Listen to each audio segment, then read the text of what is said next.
Davao naman, kampanya laban sa illegal drugs ng Police Regional Office 11 matagumpay. May mahigit 1.3 million pesos na laga ng shabu ang nakumpiska.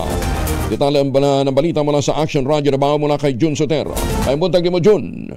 Mayong buntag usab Kuyang Angel, nagpakita na malaking tagumpay ang Police Regional Office 11 o PR11 sa kailang patuloy na kampanya laban sa iligal na droga sa kailang ulat na inilabas noong Linggo, Marso 16, 2025. Ayon sa kailang Daily Accomplishment Report, nakapagsagawa sila ng 14 na matagumpay na operasyon laban sa iligal na droga, kasama rin ang 15 individual na inaresto ng mga otoridad.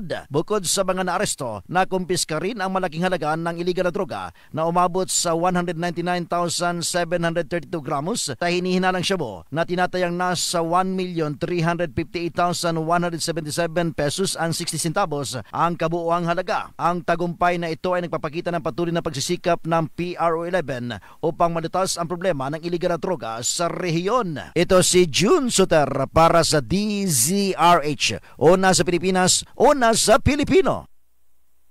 Salamat Jun Soter.